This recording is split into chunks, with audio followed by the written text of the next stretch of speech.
शब्द गुरुदेव के आज भी याद है। गुरुदेव ने हम लोगों से पूछा, आप लोगों ने 25 लोगों की आपकी दीक्षा हो गई है, क्या सोच करके दीक्षा ली है? दीक्षा लेने के बाद पूछते हैं क्या सोच करके दीक्षा ली है? बोले सबका बैकग्राउंड अलग अलग है।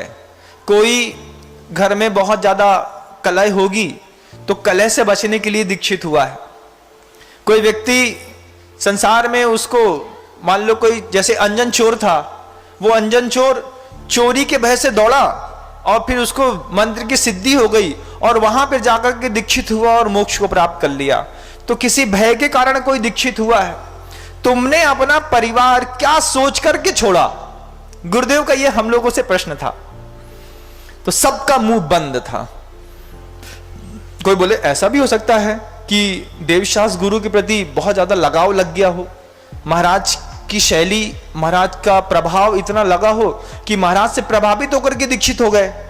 कोई भय के कारण दीक्षित हो गया, कोई कलह से बचना चाहता था इसलिए दीक्षित हो गया, किसी का दिल टूट गया संसार से इसलिए दीक्षित हो गया, किसी ने किसी को धोखा दे दिया वो मुनि महाराज दीक्षित हो गया।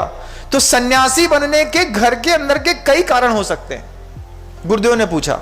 और दुनिया में जितने भी सन्यासी हैं, चाहे वो भगवा पहने हो, टीका चंदन लगाए हो, लाल कपड़ा रक्तांबर पहने हो, या फिर रुद्र की माला डाली हो, या फिर वो दिगंबर मुनि हो, या फिर किसी भी मत के सन्यासी हो, उन सबके पीछे का कोई ना कोई एक बैकग्राउंड रहता है कि क्या सोच करके आपने सांसारिक जीवन को छोड़ा।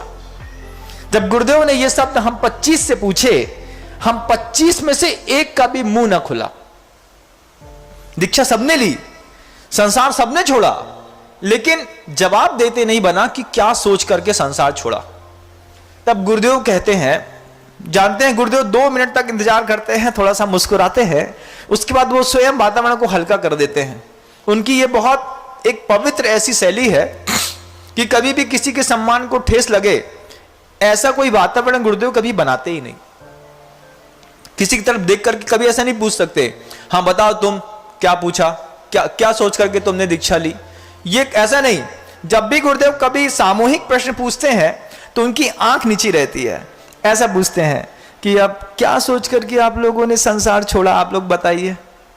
अब आप लोगों में से तो बहुत सारे हैं तो चुप रहने में फायदा है।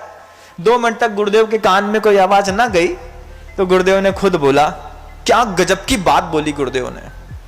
किस किस निमित्त से संसार छोड़ा है इससे कोई फर्क नहीं पड़ता। सबसे सन्यासियों में भी महान सन्यासी तो वो है जिसकी संसार छोड़ने की भाव हिंसा के कारण हुए हैं कि संसार में रहता हूं तो इतनी हिंसा होती है, संसार में रहता हूं तो इतने पाप करने पड़ते हैं, संसार में रहता हूं तो हर वक्त किसी ना किसी जीव का, किसी का हृदय दुखता है, या किसी की मेरे माध्यम से किसी का घात होता है, या फिर किसी को जन्म लेने का मौका ही नहीं मिलता। तो गुरुदेव कहते उस सन्यासी की पवित्रता और उस सन्यासी की सबसे बड़ी कीमत है जो हिंसा के भय से भयभीत होकर के दीक्षित होता है। जब ये शब्द गुरुदेव ने कहे, उस शब्द के जवाब में जब हमने अपने अंतर मन को टटोला और देखा और अपने आप से पूछा, आप भी अपने आप से पूछिए कि क्या सोच करके आपने संसार छोड़ा है। किसी गुरु से प्रभावित होकर के, प्रशस्त राग के वशीभूत होकर के, कसाय से बचने के चक्कर में किसी चीज से कलह होती है इसलिए संसार में व्यवस्था नहीं हो रही तो कई भिखारी भी दीक्षा ले लेते हैं। श्वेतांबर संप्रदाय में आपको ऐसे 12,000 से ऊपर साधु मिल जाएंगे। कैसे मिल जाएंगे महाराज? कि जिनको घर में भोजन की व्यवस्था नहीं थी, क्योंकि श्वेतांबर संप्रदाय में जातिगत बंधन नहीं है, किसी भी जाति का व्यक्ति श्वेतांबर संप्रदाय में दीक्षित हो सकता है। तो गुजरात में, साबरकांठा में, राजस्थान में रहने वाले कई नीच कुल के लोग भी रहते हैं। उन कुलों में जिनको वहां पे भोजन की व्यवस्था नहीं होती है, उनके वस्त्र इत्यादि की व्यवस्था नहीं होती है, वो लोग भी साधु सन्यासी बन जाते हैं, उनको भी दीक्षित कर दिया जाता है। ये अपने आप में बहुत बड़ी कंट्रोवर्सी है जो स्वयं साधुओं के माध्यम से, श्वेतांबर साधुओं के माध्यम से मेरे कान तक आई। तो इस तरीके से भी कई लोगों ने दीक्षा ली। गुरुदेव पूछते हैं हम लोगों से, क्या सोच करके दीक्षा ली? अंतर मन को टटोल करके खुद से पूछा कि बताओ नम्र सागर, क्या सोच करके तुमने दीक्षा ली? तो गुरुदेव के उस पैमाने में मेरे वैराग्य का कारण बहुत दूर खड़ा था।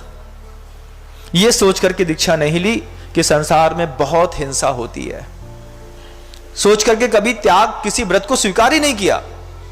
कोई और परिस्थिति रही होगी, कोई दिमाग की कोई चालबाजी रही होगी, उस चालबाजी में जब नाकाम हो गए तो संसार छोड़ दिया। प्रत्येक व्यक्ति के वैराग्य का कारण वो व्यक्ति बहुत अच्छे से जानता है, लेकिन उस व्यक्ति के चरण आज भी दर्शनीय और खोजने योग्य हैं जिसने संसार हिंसा से भयभीत होकर के छोड़ा। और अगर हिंसा से भयभीत होकर के छोड़ा तो हिंसा के सारे प्रकार की जानकारी उसको थी कि एक भाव हिंसा होती है, एक द्रव्य हिंसा होती है। तो वो दोनों प्रकार की हिंसाओं से भयभीत था। घर के अंदर किसी से तेज बोलो, उसका दिल दुख जाए, भाव हिंसा होती है, नहीं करना मुझे।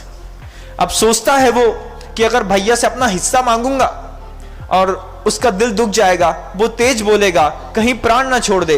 उस भाव हिंसा से, द्रव्य हिंसा से बचने के लिए भी कई लोग दीक्षित हो जाते हैं बंधु।